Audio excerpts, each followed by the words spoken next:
Hello' আজি বনাম তিলেৰে লোকেল মুৰ্গীৰ মাংস। প্ৰথমতে মাংসখিনি ভালদৰে ধুই লৈ আদা নহৰু পিঁয়াজ কাটি যোগাৰ কৰি ল'লোঁ। এইফালে আকৌ কেৰাহী গৰম হ'ব দি তাত সৰিয়হ তেল তেজপাত সৰহকৈ কেইটামান জলকীয়া পিঁয়াজ আৰু আদা নহৰুৰ পেষ্টখিনি ভালদৰে ভাজি ল'লোঁ। ইয়াত মাংসখিনি দি দিছোঁ আৰু মাংসৰ ভিতৰৰ পানীটো নুশুকোৱালৈকে ভালদৰে ভাজি লৈছোঁ। তাৰ পৰা সোৱাদ অনুসৰি নিমখ আৰু হালধি দি দিছোঁ।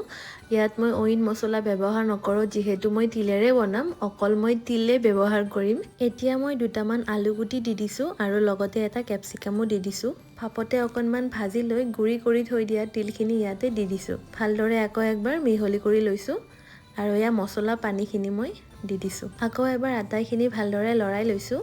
যিহেতু লোকেল মুৰ্গীৰ মাংস হয় সেয়ে বনাবলৈ অকণমান বেছি সময়ৰ প্ৰয়োজন হয়, সেয়ে মই জোখমতে দুবাৰকৈ পানী দিছোঁ আৰু প্ৰায় 15 মিনিট মই উতলিবলৈ দিছোঁ। শেষত ধনিয়াৰ সৈতে গাৰ্নিছ কৰিছোঁ আৰু এয়া খুবেই টেষ্টি তিল চিকেন ৰেডি।